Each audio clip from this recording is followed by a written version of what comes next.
Good morning, everyone. First of all, I would like to thank the Economic Journalists Association of the Philippines for giving us this opportunity to discuss the country's fiscal performance amidst these challenging and uncertain times. Indeed, the onset of the COVID-19 pandemic required many governments, including ours, to take exceptional measures in terms of scale and speed to ensure that the adverse effects of the pandemic on health and economy are effectively addressed and mitigated. However, this also highlights the need to balance timely short-term emergency responses with long-term fiscal sustainability.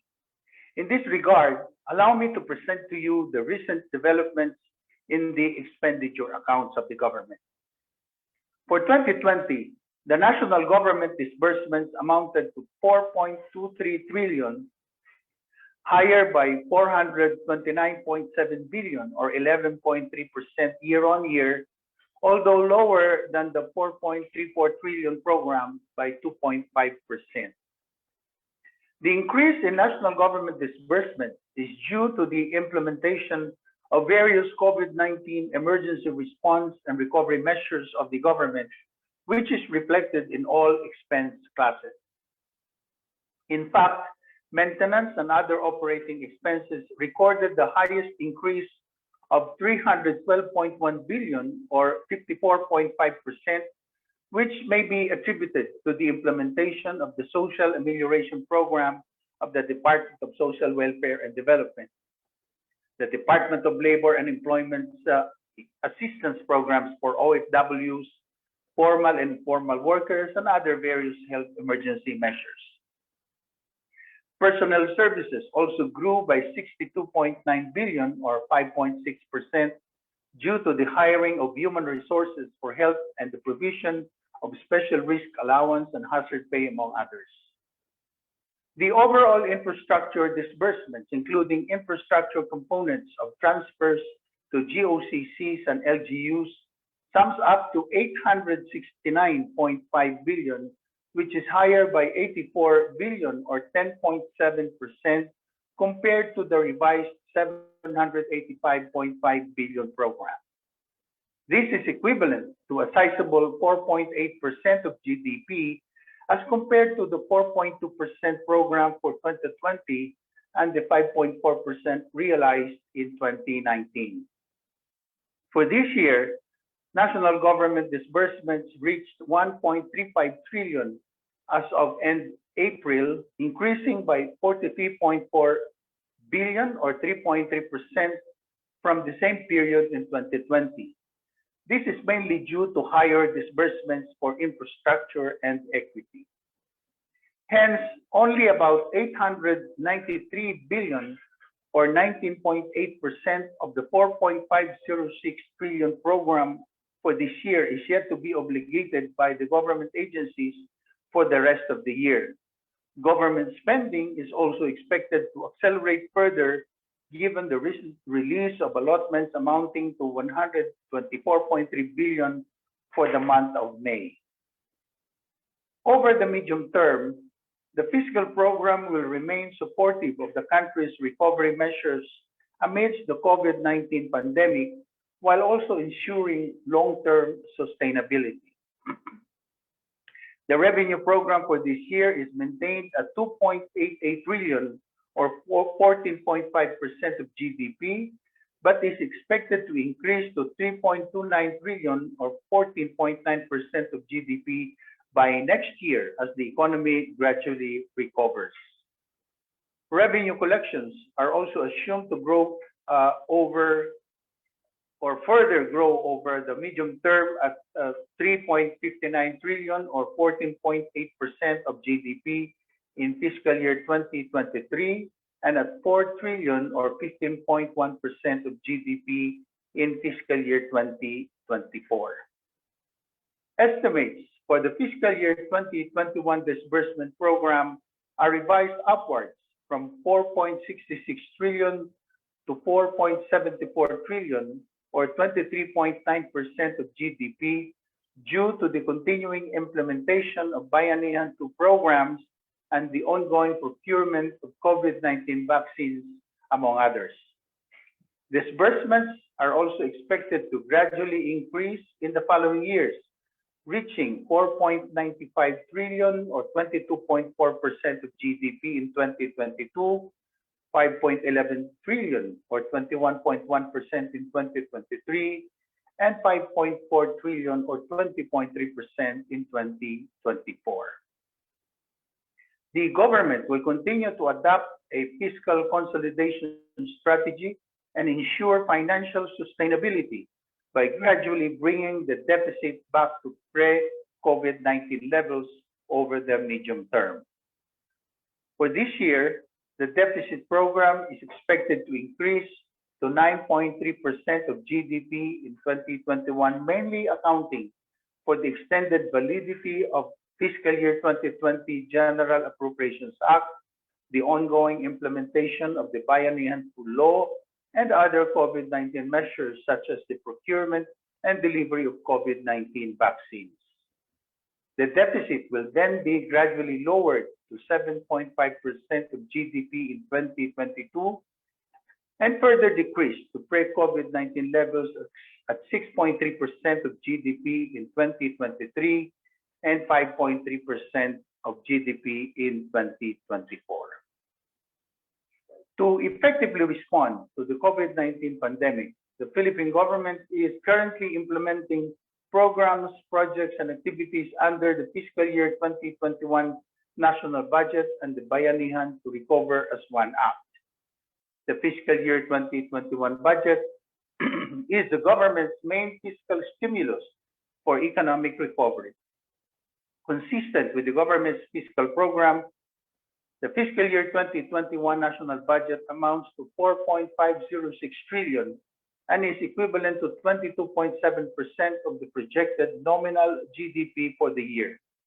This is carefully crafted to help the country reset, rebound, and recover from the COVID-19 pandemic.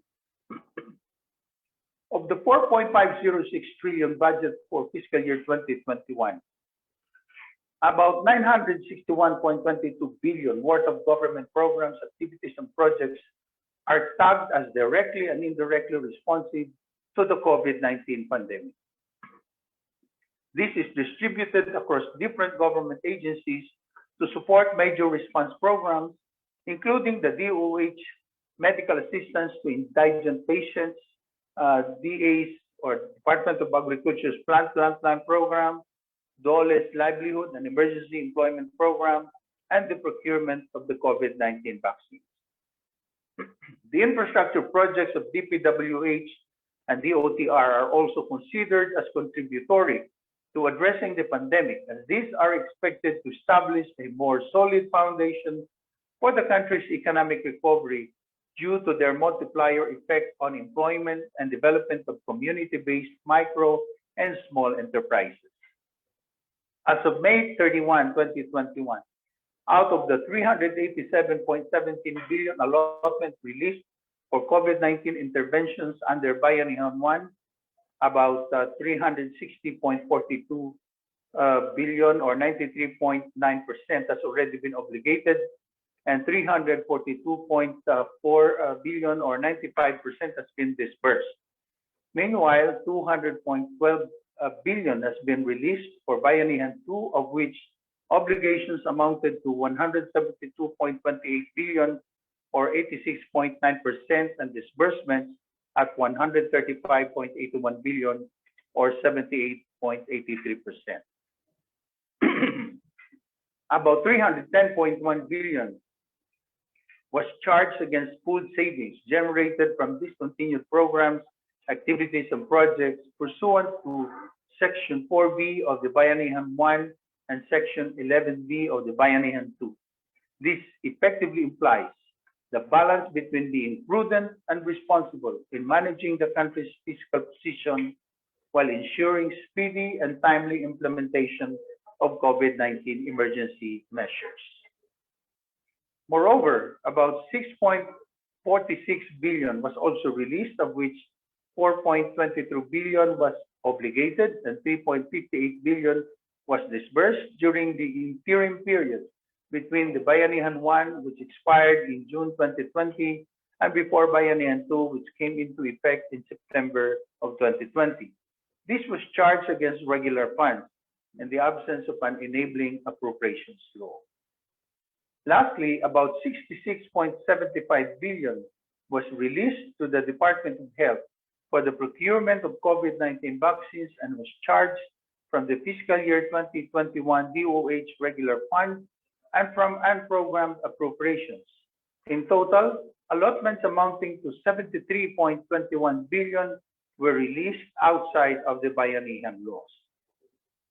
Overall, about 660.5 billion was released by DBM to various agencies and departments for their respective COVID-19 response program. Of this amount, a total of 542.64 billion is already obligated, or 82.2%, and about 486.71 billion, or 89.8%, was disbursed by the agencies. Our efforts to effectively address the impact of the health crisis will continue with the preparation of the 2022 National Expenditure Program. Consistent with the macroeconomic assumptions and foregoing fiscal targets, the fiscal year 2022 cash budget is estimated to be at 5.024 trillion, equivalent to 22.8% of the projected nominal GDP for the year. The proposed budget for 2022 marks an 11.5% increase from the 4.506 trillion budget for 2021. The DBM is awaiting the submission of fiscal year 2022 agency budget proposal for Tier 1 forward estimates and Tier 2 new spending from several departments and agencies. For Tier 2 programs and projects, the following strategic programs should be prioritized for funding given the very limited fiscal space due to the adverse effect of the pandemic. Number one is the vaccination program, the booster shots. Number two, national assistance to, or national government assistance to disadvantaged local government units, referring to the Growth Equity Fund. Three is the establishment of the Virology, Science and Technology Institute of the Philippines. Four, the family planning. Five, nutrition. Six, the national ID and interagency integration. And seven, other priority expenditures. In closing, dealing with the COVID-19 pandemic requires tremendous efforts from the private sector and the government. Hence, our mission from this day forward is to address the adverse effects of the pandemic while continuing to incorporate open government principles in our COVID-19 response. Trust that we will continue to engage with the business sector and the EJAP for that matter, our legislature and our citizens in our drive to enhance the country's fiscal strategies. Thank you very much, and God bless us all.